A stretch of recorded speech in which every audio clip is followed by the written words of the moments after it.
Boa tarde a todos. Estamos iniciando mais uma live da Prefeitura.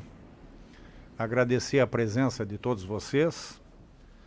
Eu estou hoje aqui com o Dr. Fernando Ritter, que é o nosso secretário da Saúde, o Dr. Roberto Tonieto, que é pneumologista do Hospital Universitário, que acompanham essa nossa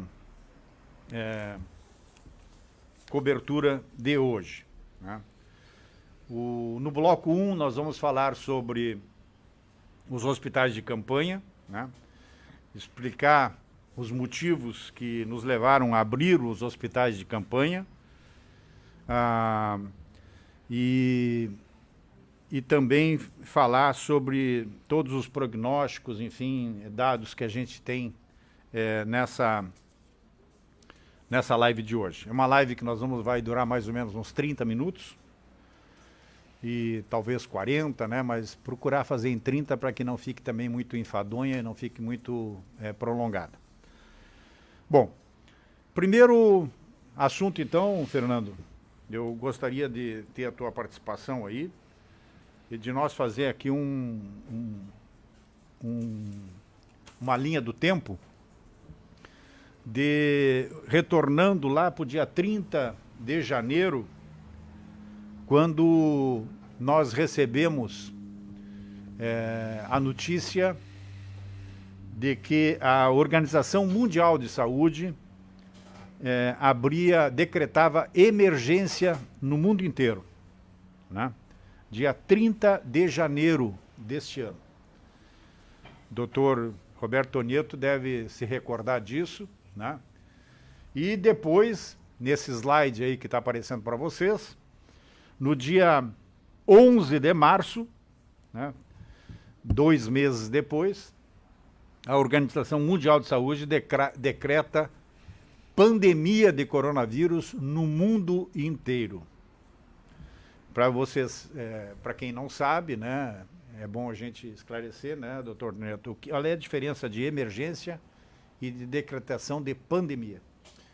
A pandemia, prefeito, é uma situação que toma conta do globo. Se torna não só o problema de uma área confinada, de uma determinada região, de um determinado povo, de um determinado país, mas se torna um problema global, um problema que viaja de trem, de ônibus, de avião, de barco e que não tem fronteiras. Então, certo. O fato da pandemia ser decretada significa que o problema é do mundo todo. Certo. Ou seja, isso colocou, no dia 11 de março, colocou o mundo inteiro em alerta, né?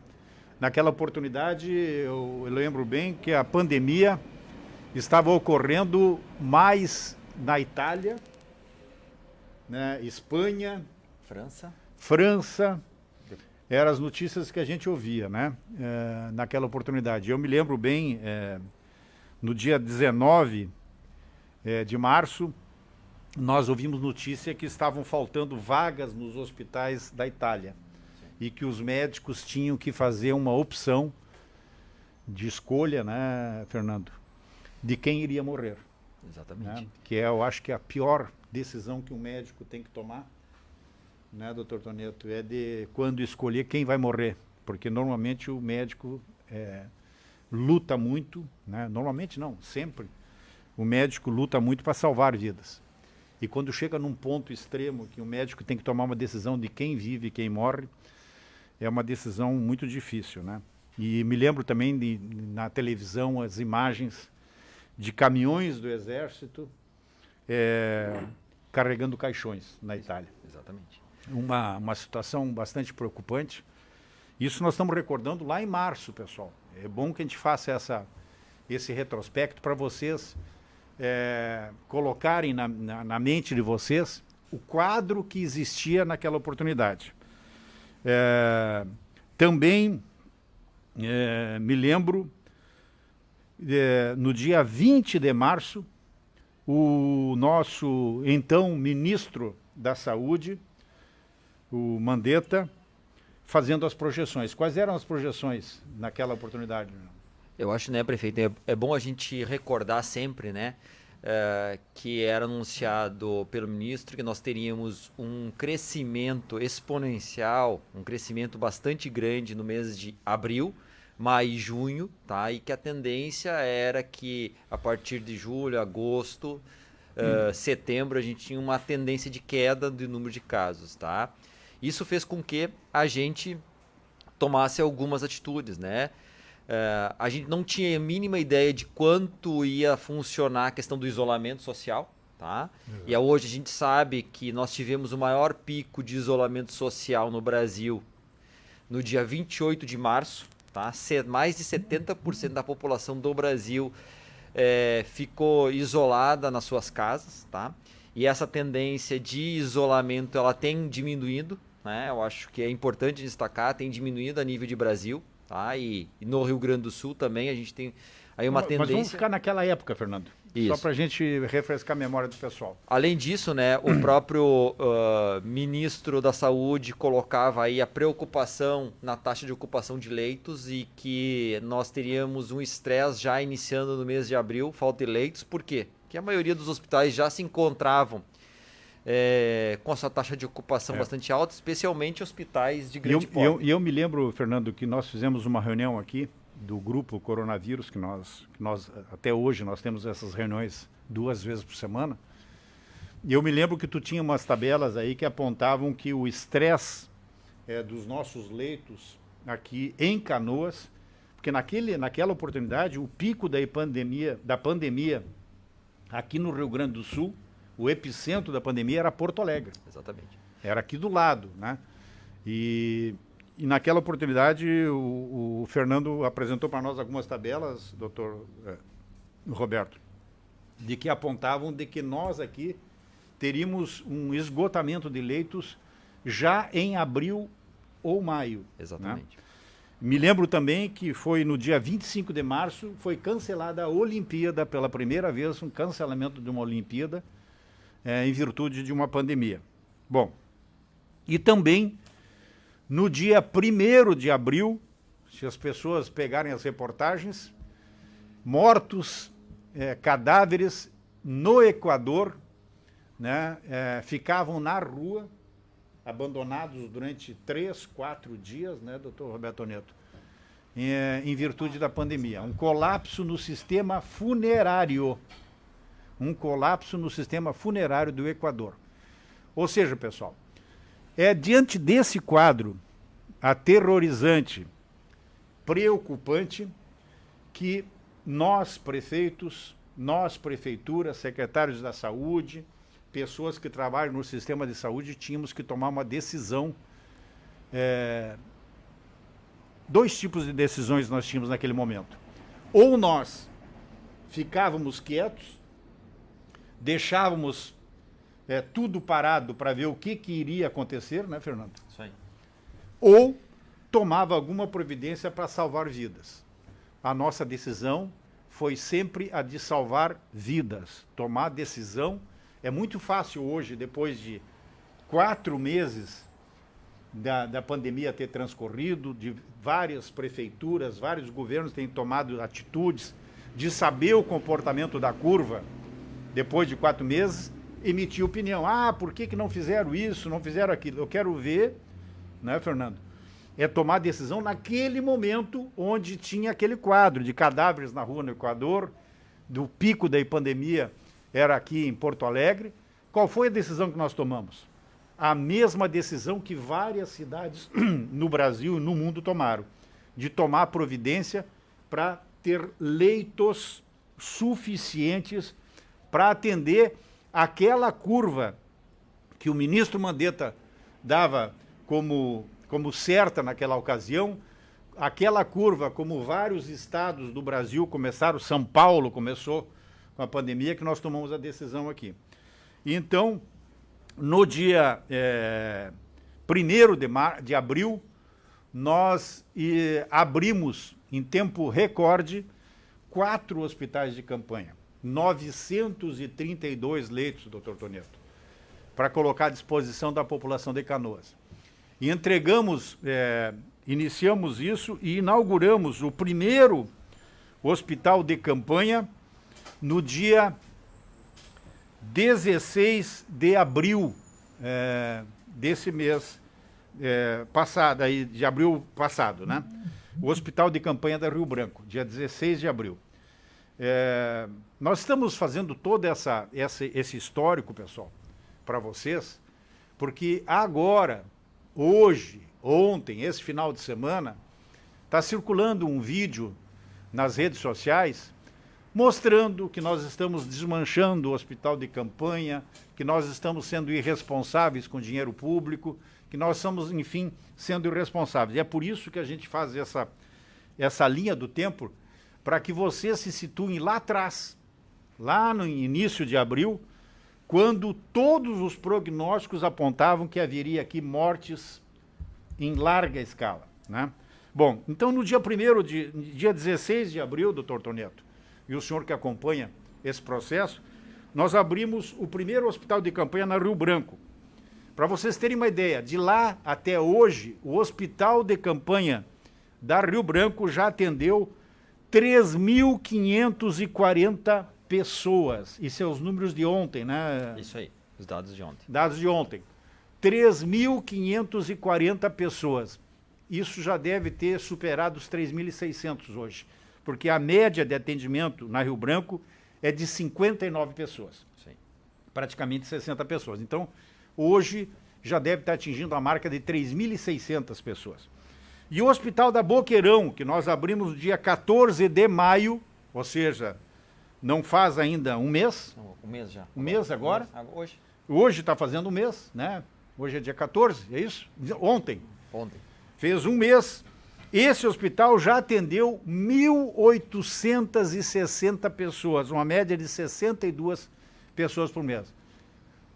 Isso significa que somente esses dois hospitais já atenderam 5.400 pessoas nesse período de funcionamento, doutor Toneto. Já tivemos lá dentro dos hospitais 278 internações. Essas 5.400 pessoas são pessoas que, se não tivesse os hospitais de campanha, estariam sendo atendidas junto, isso é importante dizer, estariam sendo atendidas junto com as pessoas na UPA Boqueirão e na UPA Rio Branco. E possivelmente contaminando outras pessoas dentro da UPA. E esse é o objetivo do hospital de campanha, né, doutor Toneto? Queria que o senhor desse uma explanação para nós nesse sentido. No momento em que se pensa numa sobrecarga, num transbordamento ou numa situação grave de um colapso do sistema de saúde, medidas têm que ser tomadas de prevenção em relação a isso. Em uma doença de contaminação por via respiratória de alta contagiosidade no mundo todo, o ideal é que se tenha um fluxo, uma linha de cuidado específica para os pacientes suspeitos dessa síndrome respiratória aguda grave, e parte disso é o coronavírus, até para não haver contaminação da população em relação a esse vírus e para que também os hospitais sigam atendendo as outras doenças, o diabetes, a hipertensão, o infarto, sem haver prejuízo nos atendimentos normais. O coronavírus é um problema que surge a partir do final do ano de 2019 no mundo, começa pela China, depois toma conta do mundo, mas as outras doenças não deixam de existir. Portanto, tem que se fazer um trabalho a mais do que era feito para se buscar o melhor atendimento possível para essa nova situação, sem haver prejuízo para as situações normais de atendimento e sem haver contaminação da população. E eu queria destacar ainda, complementando o que o Dr. Toneto coloca, é que esses hospitais de campanha foram colocados junto à UPA justamente para a gente evitar contaminação dos trabalhadores e também nós colocarmos uma equipe especializada que contou com a ajuda do hospital da base aérea para fazer a capacitação, o treinamento desses profissionais.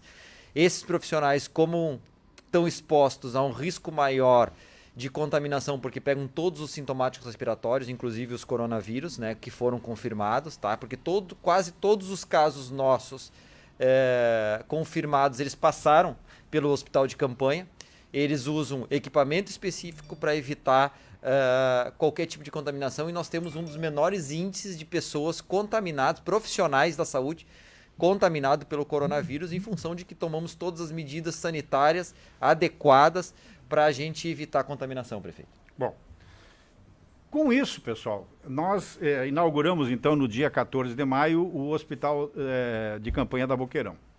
De lá para cá, desde o dia que nós contratamos os hospitais de campanha, os 4 hospitais de campanha, nós não ficamos parados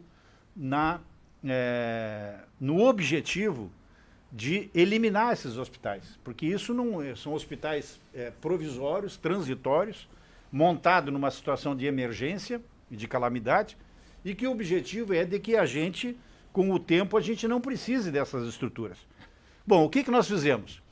Concomitante a isso, ou seja, simultaneamente à abertura dos hospitais de campanha, nós iniciamos a reforma de 2 andares do hospital universitário, e o doutor Tonieto, que é lá do hospital, sabe a maneira como nós pegamos o hospital universitário, um hospital que estava praticamente mais da metade dele precisando de reformas, né, quase 70% precisando de reformas, e nós iniciamos, então, com mão de obra própria e mão de obra de apenados.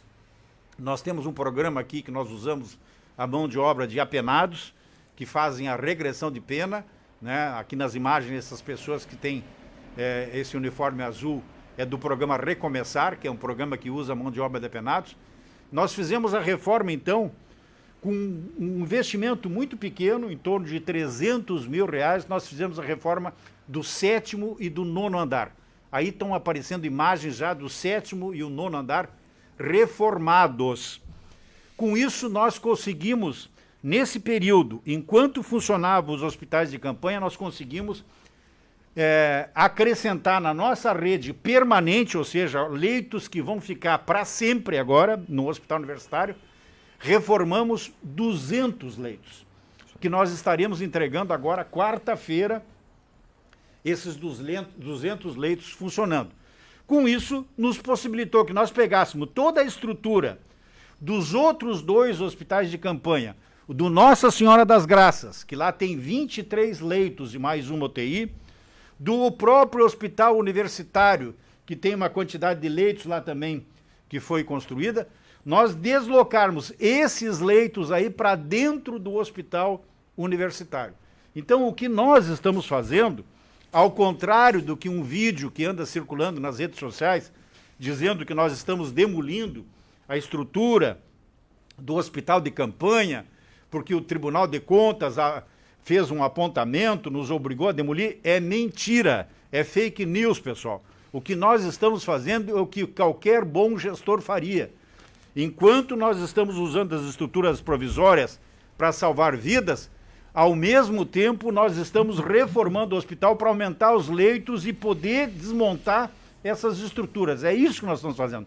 Transferindo os leitos do hospital do hospital de campanha junto ao hospital universitário e os leitos do Nossa Senhora das Graças, levando esses leitos para dentro do hospital universitário, que agora vão ser usados durante a pandemia para o tratamento do coronavírus e que depois da pandemia ficarão de herança e de legado para a cidade de Canoas, mais 200 leitos. É isso que nós estamos fazendo, que eu gostaria de deixar claro, para desmentir as fake news que circulam com o objetivo político. Há de ressaltar isso, esses vídeos, essas fake news, são pessoas que têm interesse político. Eu não sei como é que durante uma pandemia, Fernando e Roberto, tem pessoas que têm coragem de pensar em política. Nós, nesse momento, o nosso objetivo aqui é salvar vidas. É para isso que eu estou aqui imbuído, é para isso que o Fernando luta, é para isso que o Tonieto luta, salvar vidas. Essa é a nossa prioridade. Política, depois da pandemia, a gente discute. Nesse momento, nós estamos fazendo ações que visem preservar a vida das pessoas. Eu acho que, prefeito, além disso, né, é um legado que esse momento do coronavírus deixa para o município de Canoas, são esses 200 leitos permanentes, e também, né, lembrar que lá em abril nós já inauguramos a Clínica de Saúde da Criança, que Exato. Colocou... Durante o coronavírus. Durante o coronavírus, 15 leitos, né, de uma urgência pediátrica, né? É importante reforçar, enquanto outros municípios aqui da região metropolitana estão fechando a emergência pediátrica, nós investimos em emergência pediátrica, para a gente poder dar um conforto, atendimento com leitos de UTI junto, tá? Junto na clínica da criança, que tem um andar específico para atendimento de criança também, leitos de UTI maiores, e esse é o nosso principal objetivo, né? Deixar legados, deixar estruturas permanentes. Bom, esses hospitais de campanha que nós montamos, pessoal, a gente montou eles diferentemente de alguns hospitais de campanha que existem por aí. Os nossos hospitais de campanha, eles são construídos dentro da maior regra, dentro da regra da Organização Mundial de Saúde, ou seja, com todas as exigências necessárias. E nós tivemos aqui, durante a pandemia, a visita da equipe do Hospital Sírio-Libanês aqui, que estão verificando vários hospitais de campanha no Brasil inteiro, e eles estiveram aqui em Canoas. Eu queria mostrar para vocês aqui o depoimento de um dos médicos, Dr. André, que esteve aqui visitando a nossa estrutura e ficaram surpresos com a estrutura. Por favor. Dr. André é presidente da Sociedade Brasileira de Medicina Hospitalar. Tá? Então ele fez um depoimento após a visita dos hospitais de campanha aqui do município de Canoas. Meu nome é André Wagner, sou presidente da Sociedade Brasileira de Medicina Hospitalar e queria trazer para vocês um depoimento sobre a visita que fiz à cidade de Canoas, para conhecer a estrutura montada para o combate à pandemia de coronavírus. Então, me surpreendi de forma muito positiva com o Hospital Universitário de Canoas, que está com uma estrutura em expansão de leitos tanto de enfermaria como de UTI para o atendimento do paciente com coronavírus. E conheci uma das UPAs e hospitais de campanha da cidade, com uma estrutura separada e montada para prestar assistência de forma muito adequada ao paciente com coronavírus.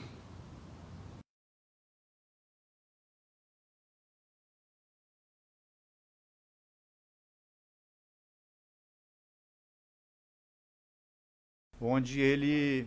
Depois. Desculpe. Vocês acabaram de ouvir, então, o testemunho do Dr. André, que atesta a qualidade dos nossos hospitais. Eu queria também fazer a seguinte lembrança.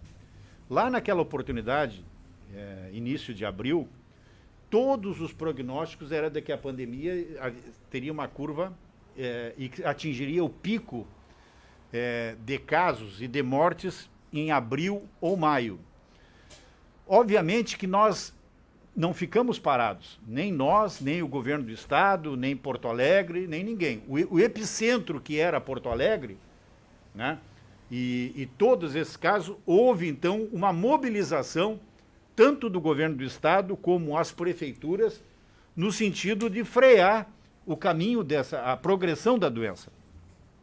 E vocês todos sabem que nós aqui em Canoas fizemos praticamente um lockdown, né? Nós fechamos o comércio, fechamos várias atividades durante 60 dias. E durante 60 dias, Canoas esteve praticamente parada.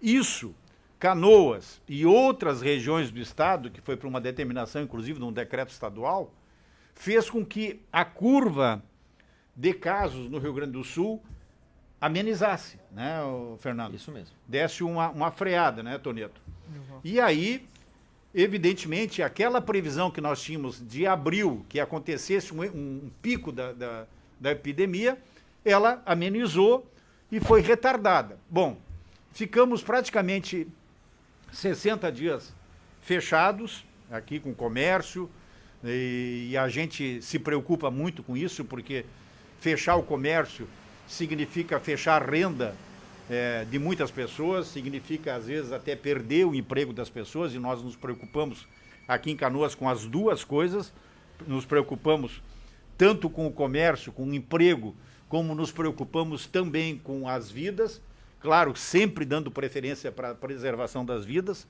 Nós ficamos 60 dias. Com isso, a nossa previsão de ter aqui 800, 1.000 casos, a curva decresceu.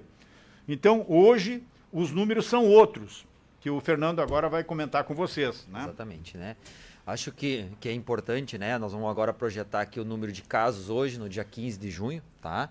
Então, nós temos hoje, aguardando o resultado, 47 pessoas, tá? Nós já fizemos mais de 1.205 testes que deram negativos e estão confirmados 252 casos, tá? E nós temos uma alta taxa de cura, que é 149 pessoas que estão curadas, e o nosso número de óbitos ele estacionou, tá? Em função de várias medidas que a gente colocou. Isso nos coloca na bandeira laranja, mas com uma preocupação, né? Nós estamos num alerta constante, que não queremos evoluir para a bandeira vermelha, justamente porque isso impacta novamente em reduzir, restringir comércio, tá? Que não estamos aqui para fazer esse balanço, né, de quem é que é mais importante ou menos, mas a vida sempre ela tem uma prioridade, porque se a gente não tiver vida, a gente não tem o que a gente fazer, tá? Mas a gente não pode esquecer do comércio, né? O comércio ele é fundamental, a indústria é fundamental, então nós fizemos um diálogo com os empresários da cidade no sentido de a gente manter o máximo de comércios abertos e respeitando a regra de distanciamento do Estado para a gente evitar aí problemas. Mas eu preciso que vocês entendam, né? Eu vou mostrar agora os dados da curva de Canoas, né? Nós temos aqui neste momento, um crescimento importante no número de casos em Canoas, tá? Nos últimos dias.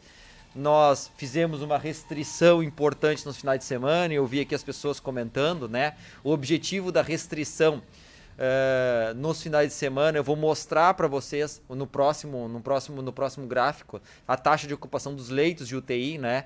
Que naquele momento nós atingimos um número perigoso, né? Que era mais de 25 pessoas internadas em leitos de UTI, tá? Então, vou mostrar esse gráfico aqui, ó, que vocês estão enxergando agora na imagem, tá?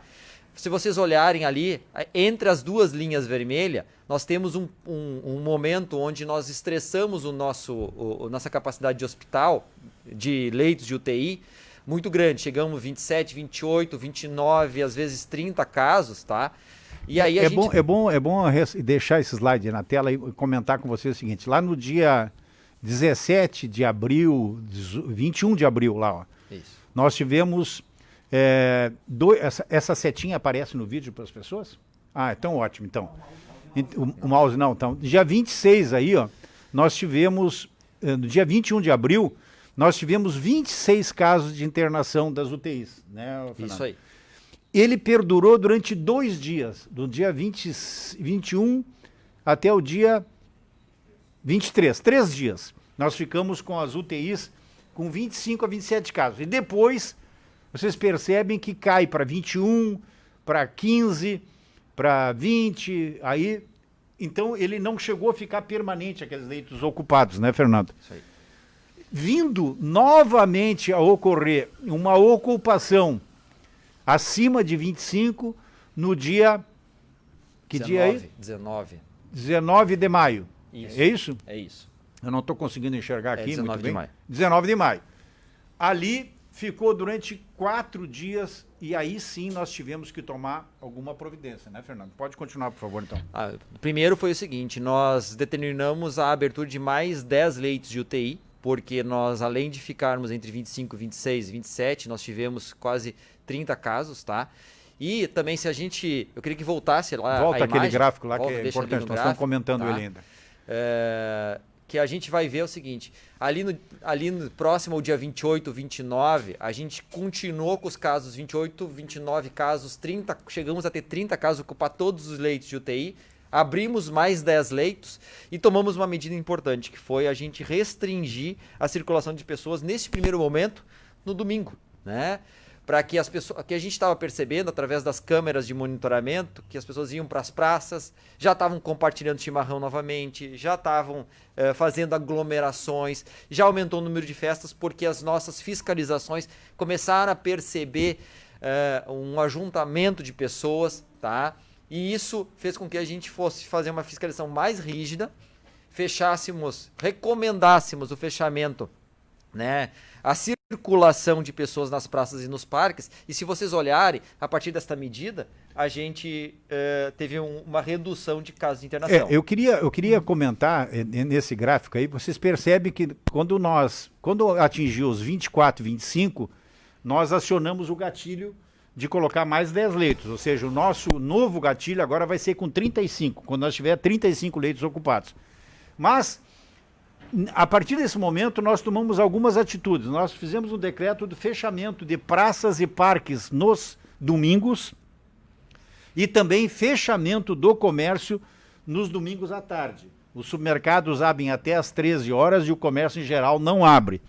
E isso mostra na curva, eu queria que o doutor Toneto, que é especialista nisso, nos comentasse. A curva que a partir depois de 2 semanas desse fechamento começou a dar algum resultado, né, doutor Toneto? Exato. Então, eu vou falar sim sobre essa evolução de curva. Só gostaria então para o público que nos assiste, nos escuta, explicar o porquê de usar os dados de leitos de UTI, o que isso significa. Significa a nossa linha de cuidado dos pacientes mais graves. Sabemos que uma minoria dos casos do coronavírus são casos que vão para a UTI, mas se aumentam os casos de UTI, tem mais doenças circulando na sociedade. Então, é uma bandeira que fica, vamos dizer assim, ali nos sinalizando muita atenção e muito cuidado para não haver esgotamento do sistema de saúde. Então, esse controle é feito todos os dias por todas as unidades de saúde que atendem o coronavírus. Esses dados são abastecidos em sistema eletrônico 2 vezes ao dia. É feita uma interlocução muito boa entre hospitais, UPAs, Secretaria de Saúde, Prefeitura, e as decisões são tomadas em reuniões compartilhadas. A partir de uma medida em determinada data, se avalia num momento seguinte se houve ou não resposta. A diminuição de circulação de pessoas significa o quê? Menos aglomeração, menos pessoas falando próximas umas das outras, tossindo próximas umas das outras, espirrando próximas umas das outras, encostando-se umas nas outras. Tomando chimarrão uma com as outras. Exato. Levando as mãos aos olhos, nariz, boca, encostando nas outras pessoas e disseminando infecção. Portanto, uma redução em circulação de pessoas, evitar aglomerações, distanciamento, isso certamente tem um impacto positivo, ou seja, melhora ou ameniza os dados que poderiam ser piores, mais graves e levar a uma dificuldade mais importante, mais aguda do sistema de saúde. Isso falamos aqui para Canoas, mas isso vale para o mundo todo. Sim. Não é, digamos assim, uma exclusividade de uma região ou outra do globo. Esse cuidado, espero que tenha sido tomado em outras regiões também. Pois é, então, voltando àquele gráfico, só para finalizar pela última vez, eu vou mostrar aquele gráfico ali, porque é importante a gente comentar isso. Esse gráfico, então, mostra o seguinte. A partir do dia 16 de maio, ali, 15 de maio, nós fizemos o fechamento de praças, parques e o comércio ao domingo. Ficamos aí com esse número de 25, 26, 27, 28, até o dia 11 de maio, né? Não, até o dia 1º de... 31 de maio. 31. Até o dia 31 de maio nós ficamos. E vocês percebam que agora, na entrada de junho, os números de ocupação de UTI caíram novamente para os números de 25, 24, 23, e aí vem se permanecendo até ontem, né? Até ontem. Ontem, novamente, o número de leitos subiu para 28, 31 leitos ocupados. Ou seja, ontem acendeu novamente uma luzinha de preocupação na gente, que as restrições que nós fizemos nos finais de semana, nos domingos, ontem bateu o número 31. Então isso significa o quê, né, Fernando? Que nós, a partir de agora, vamos ficar com o sinal de alerta novamente ligado. Se esse número 31, 30, permanecer durante 5 dias, ou seja, durante esta semana, e se chegar a atingir a marca dos 35 leitos ocupados, acende novamente um novo gatilho. E aí nós somos obrigados a abrir mais 10 leitos. E aí, pessoal, infelizmente, algumas outras medidas mais restritivas vamos ser obrigados a tomar. Então, essa semana é uma semana muito importante, uma semana de observação do número de leitos de UTI ocupados em Canoas. A gente sabe que o frio está chegando, né, doutor Toneto, né, Ritter? O frio está chegando, as pessoas que têm alguma doença se manifestam como por asma, gripe, né? Apesar da campanha de vacinação ter sido um sucesso em Canoas, que eu queria que o Fernando comentasse depois sobre a campanha de vacinação, mas esse número de 31 leitos ocupados, que atinge pela primeira vez, desde que nós iniciamos esse processo, nos preocupa e nos acende uma luz de alerta. Porto Alegre, vocês viram ontem, o prefeito Marquesan fez uma manifestação, vai haver uma restrição bastante rígida em Porto Alegre. Nós, prefeitos da região metropolitana, prefeito de Esteio, prefeita de Nova Santa Rita, Sapucaí, enfim, as cidades que compõem a região 8, amanhã nós vamos ter uma reunião virtual para nós discutirmos que medidas vamos tomar a partir de agora. Porque nos preocupa a curva de crescimento de casos no Rio Grande do Sul, Porto Alegre, região metropolitana vem crescendo. Sapucaia, se não me engano, o prefeito tomou algumas atitudes hoje. Ontem eu vi uma entrevista com o prefeito Vanazzi de São Leopoldo, também está tomando algumas atitudes. Então, nós temos aqui que ter responsabilidade, pessoal. Não queremos que feche o comércio, não queremos que as pessoas fiquem sem sua renda, mas a vida é mais importante que tudo. Então, essa semana é uma semana de muita cautela, de muita observação, né, doutor Roberto Toneto? De nós observarmos o que está acontecendo. O doutor Roberto diariamente faz um monitoramento, a Secretaria da Saúde diariamente monitora esse processo, e é um pedido que eu faço aqui à população, que prestem atenção, saiam de casa somente em caso de necessidade, use o equipamento de proteção, máscara, álcool gel. Se não precisar sair para a rua, não saia.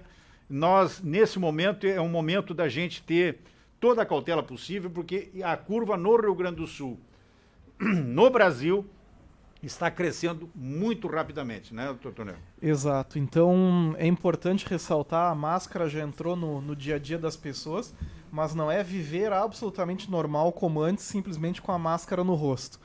A máscara é um dos indicativos de cuidado, mas é a higiene de mãos, é cuidar o distanciamento, é sair de casa para aquilo que é necessário e não para um passeio sem necessidade para aglomerações. Então a máscara é um símbolo, mas é uma parte da prevenção. A máscara por si só não resolve o problema coronavírus. Tem que se ter todo um conjunto de medidas de proteção. Eu gostaria só de fazer um comentário, secretário Ritter, prefeito Busato, a respeito de pacientes internados nas enfermarias, nos quartos de hospital. Temos notado, não só eu e minha equipe, mas em outros hospitais também, um aumento dos casos positivos de coronavírus.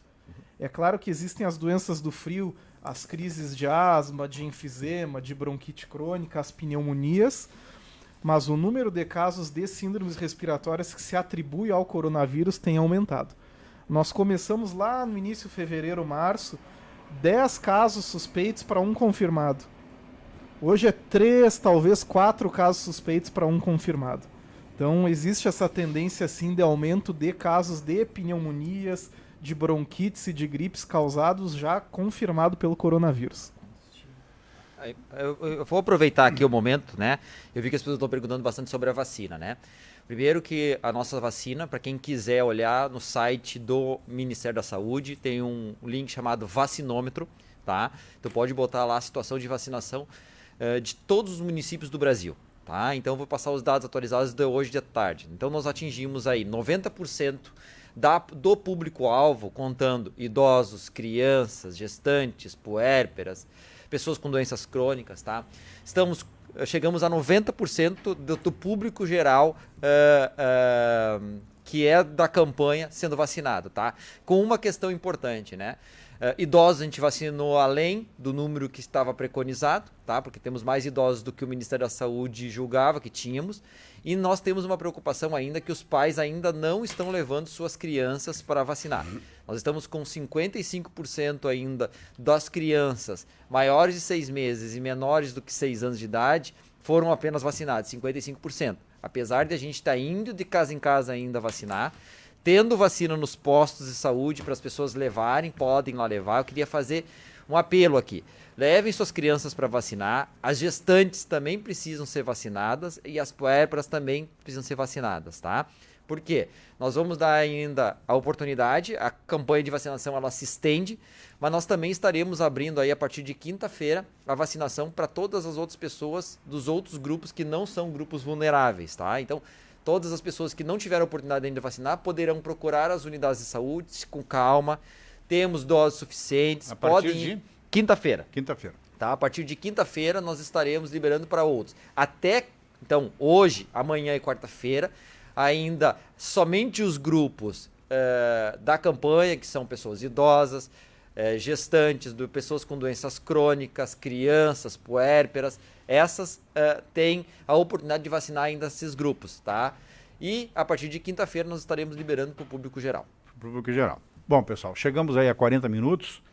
Eu queria, mais uma vez, ressaltar que os leitos do Hospital de Campanha, do Hospital Nossa Senhora das Graças e do HU estão sendo transferidos para dentro do HU, para 200 leitos novos que nós estamos colocando quarta-feira.